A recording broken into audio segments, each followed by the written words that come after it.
The US Army is gearing up for its most comprehensive restructuring in a generation.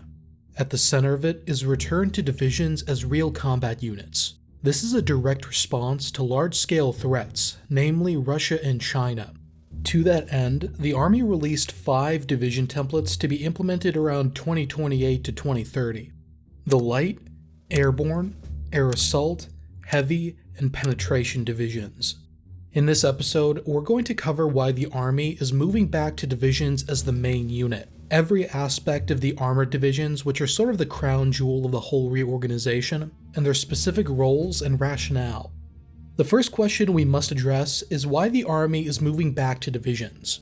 During the global war on terror, the Army's focus had shifted from divisions to the smaller brigade combat teams. Divisions became modular headquarters that would control whatever brigades were operating in their specific area.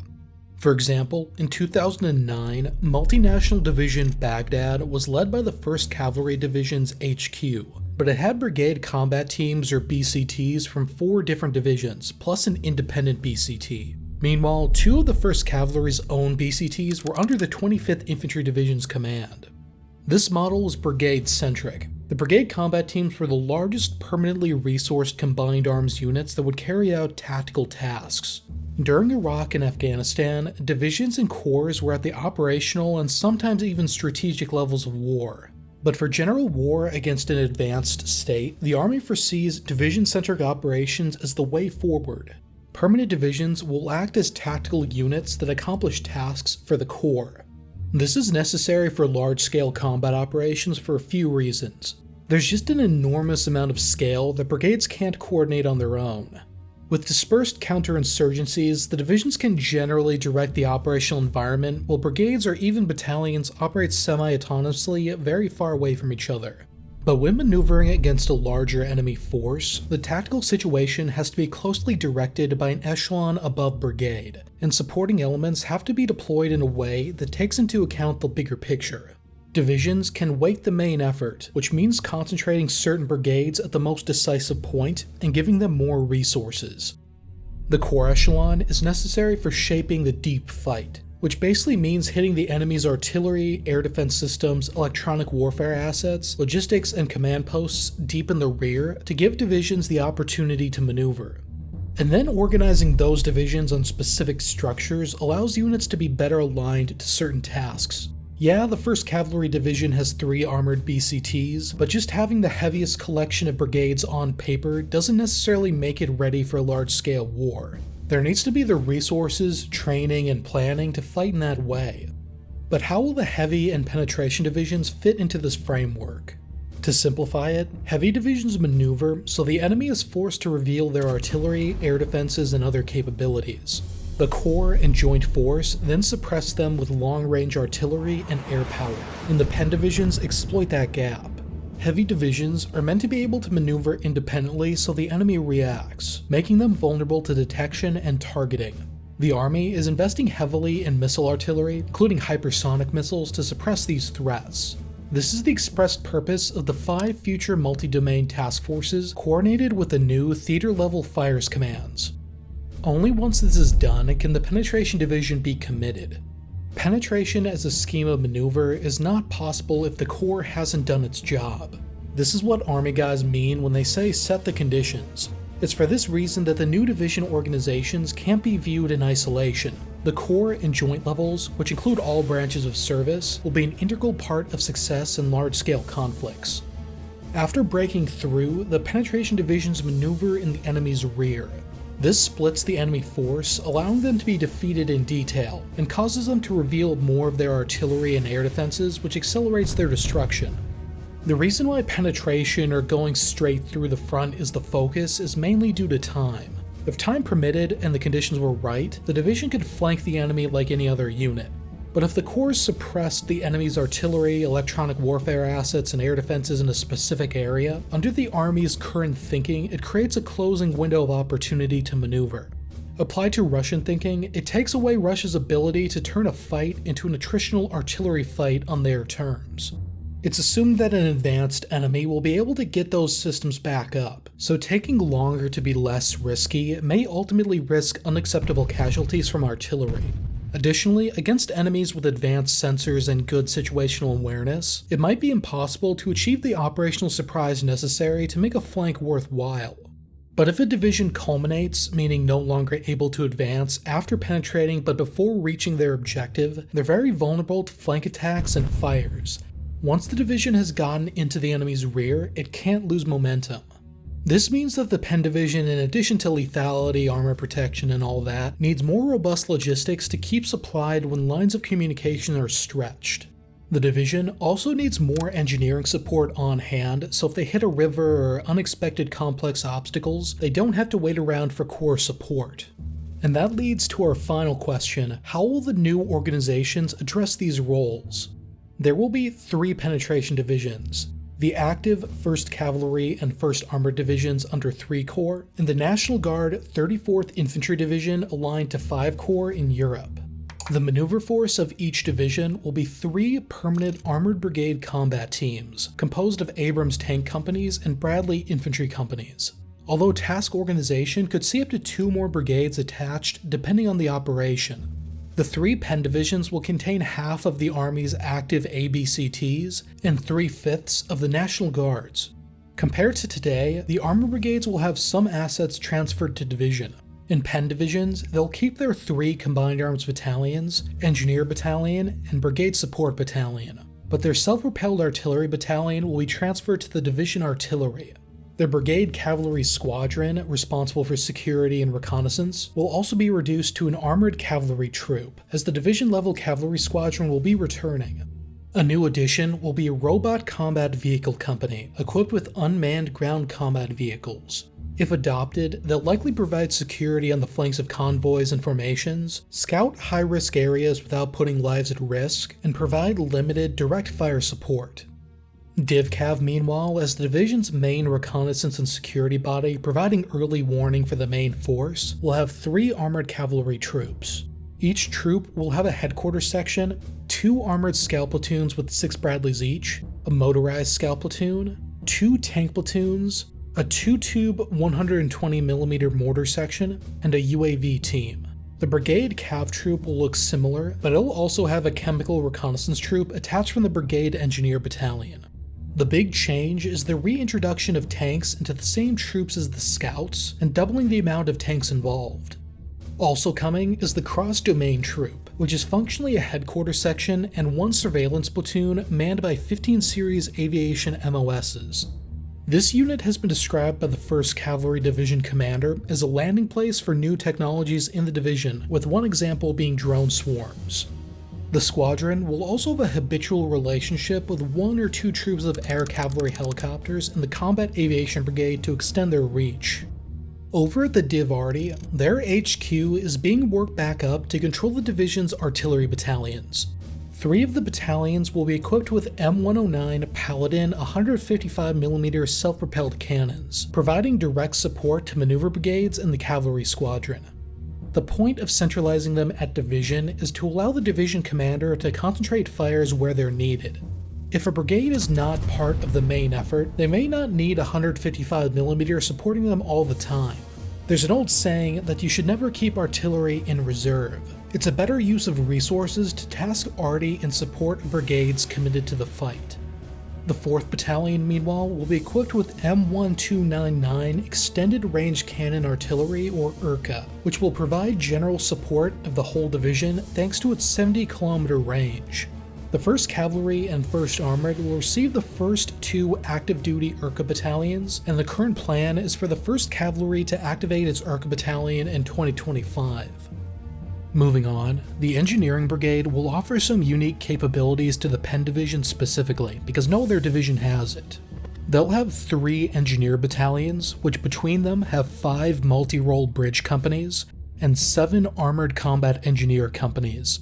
This will triple the amount of engineer companies that are in the division currently, and it's all because of the mobility during penetration point that I made earlier. If a division runs into a river, tank ditch, or whatever, the division needs engineers to put up bridges so they can cross it.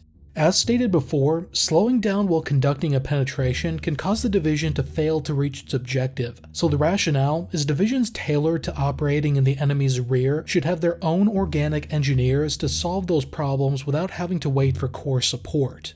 It could also be argued that if the division has those engineers on hand in garrison, they'd have more training opportunities and be more familiar with the capability.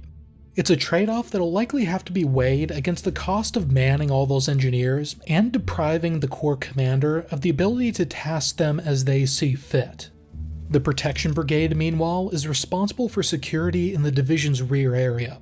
It's basically an evolution of the separate Maneuver Enhancement Brigades.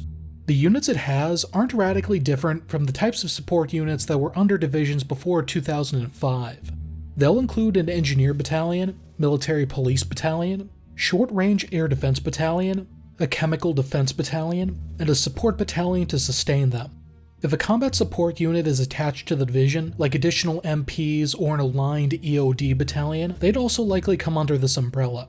The engineers will most likely be focused on counter-mobility tasks, like setting up obstacles and preparing defensive positions around command posts, preparing CPs, routes, or medical stations via construction, setting up bridging in the rear, and developing a physical understanding of the environment. Basically, one part of rear area mobility and security. MPs, meanwhile, are known for their law enforcement role, base security, and managing prisoners of war, but they also work with movement control units from sustainment brigades to ensure traffic keeps moving along routes, so another piece of mobility. But MPs are also theoretically meant to be able to defeat up to level 2 threats in the rear area, including raids, sabotage, terrorist activity, and special forces action. They're also meant to be able to delay level 3 threats, which includes larger enemy maneuver forces, long enough for a reaction force to arrive and actually repel the threat. Normally that reaction force would be an infantry battalion attached to the Protection Brigade. MPs are also responsible for conducting reconnaissance in the rear area and screening command posts. This sort of economy of force mission frees up maneuver units to do their thing on the front rather than being tied up guarding the rear. Waypoint divisions have a battalion of MPs as well, while divisions back in 2004 had just a company, which maybe suggests a heavier emphasis on that rear area security. As well, the Division Air Defense Battalion will have a critical role in providing air security in the rear areas of both the divisions and brigades. As currently envisioned, the battalion will have 3 batteries equipped with a Maneuver Short Range Air Defense System, or MSHORAD, based on the Striker, adapted to defeating drones, helicopters, and fixed-wing aircraft flying below 3,500 meters. Based on current indications, it seems the battalion will have 36 systems, with 12 MSHORADs per battery and 4 per platoon. Increment 1 of the program will be equipped with Stingers and a 30mm cannon, Increment 2 with a laser system, and Increment 3 with a Stinger replacement and proximity fused 30mm. The ultimate goal for the 2030s is for a mix of laser and kinetic MSHORADs. The battalion will also have 1 indirect fire protection capability, or IFPC battery, which is an Iron Dome type of system designed to defeat subsonic cruise missiles, drones, rocket artillery, mortars, and other air targets. A 5th battery will also be tasked with manning a mix of counter-drone systems, and act as the subject matter experts on anti-drone activities. It could man MLIDs, which includes a 30mm cannon and Coyote interceptor supported by a radar. One version of the Coyote will be equipped with a warhead for kinetically destroying a drone, while another will be equipped with a high-power microwave for neutralizing drone swarms. Smaller handheld platforms like Drone Buster could also be under the battery's purview. The current goal is to field 9 divisional SHORAD battalions, increased from the original 4 battalion outlook. These will be earmarked for the 3 Penn divisions, the 82nd and 101st Airborne, the 25th Infantry, 1 aligned to Europe, 1 aligned to the Indo-Pacific, and 1 under the 31st ADA Brigade at Fort Sill. The Sustainment Brigade, meanwhile, controls the high-level logistics units that keep the division going. They're flexible HQs that can accept a variety of logistics units. Organically, they have 1 Special Troops Battalion, which includes stuff like HQ and signals, and a Division Sustainment Support Battalion, but they can accept up to 5 more attached Combat Sustainment Support Battalions tailored to the environment and needs. Each divisional support battalion consists of an HQ, a composite supply company, composite truck company, and a support maintenance company with the option to attach 3 additional logistics companies. For 1st Cavalry Division prior to 2021, these companies were numbered companies. What this meant is ForceCom, which is responsible for generating forces for overseas deployments, could detach support companies and deploy them all over the map to support overseas commitments, leaving the division unsupported. Also, the capabilities of these companies weren't necessarily aligned with their assigned division. They've since changed them from numbered to letter companies, with Alpha, Bravo, and Charlie. The intent is for these companies to function as part of their battalion in support of the division. The logisticians were actually ahead of the curve in this regard. They're also handing down new organizations between now and 2025, which will align them more with the needs of the maneuver division. Currently, the composite supply company can lift about 125,000 US gallons or 570,000 liters of fuel with its tankers.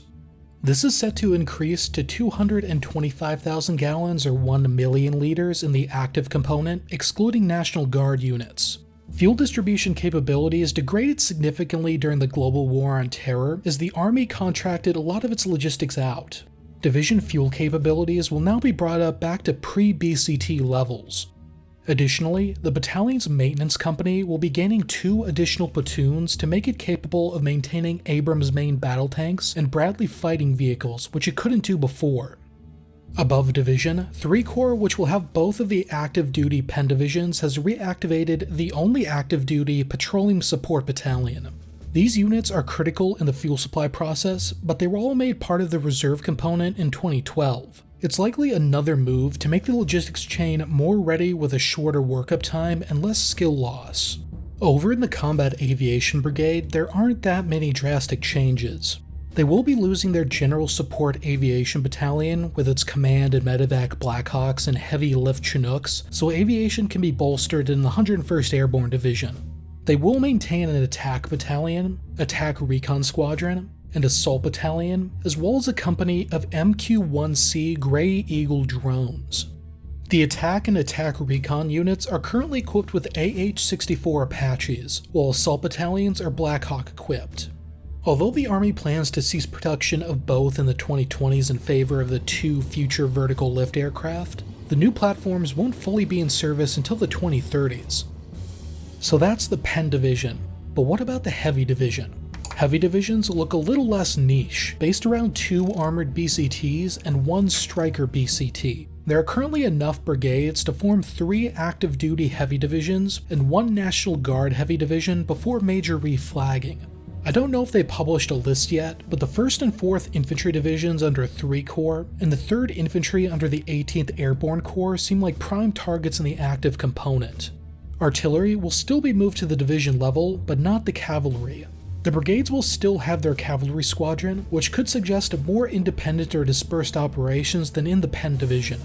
Also, unlike in the ABCTs, the Striker BCT will not have an engineer battalion, and the division artillery will not have a general support artillery battalion like in the Penn Division. But corps-level artillery like URCAs or MLRS can still be attached to these divisions to provide a reinforcing or general support mission. Putting striker brigades with the ABCTs in this sort of arrangement makes sense to me personally. The common argument is that strikers could slow the Abrams and Bradleys down tactically, while the latter slow the strikers down operationally. But the added mobile armored infantry 3 striker infantry battalions provide may be a welcome boost that adds flexibility to the formation. A little more infantry mass to conduct defensive operations, operate in complex terrain and urban environments where infantry are the focus, and asymmetric operations. The pairing would also likely make the retirement of the Striker MGS less of an issue, aside from the adoption of the 30mm Striker, since Striker units can task force with Abrams tanks in support. In this circumstance, it doesn't really matter if the Strikers have worse cross-country mobility than the Abrams, because the Abrams is enabling the Striker infantry to do their thing and not the other way around.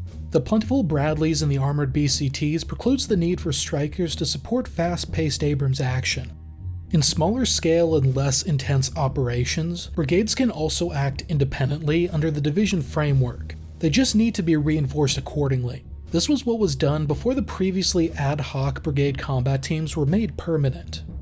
The artillery battalion tasked in direct support of the Stryker BCT will initially be equipped with the towed 155mm pieces, the M777, but the adoption of a truck-mounted SPG to support the Stryker BCTs in the future is possible. Also, rather than having an engineer brigade, the division will have an engineer battalion with 5 combat engineer companies, which will be standard for all division types except for the Penn Division. But otherwise, the Combat Aviation Brigade, Division Sustainment Brigade, and Protection Brigade are identical, but they will be later to receive key capabilities compared to the Penn Division, such as M-SHORAD if they receive them at all. I'd just like to thank our patrons for protecting Battle Order from the whims of the advertisers. Consider joining them at the link in the description. And to learn more about future US Army developments, check out this video on the Army's future MPF units, light tank battalions supporting the light infantry. We'll see you over there.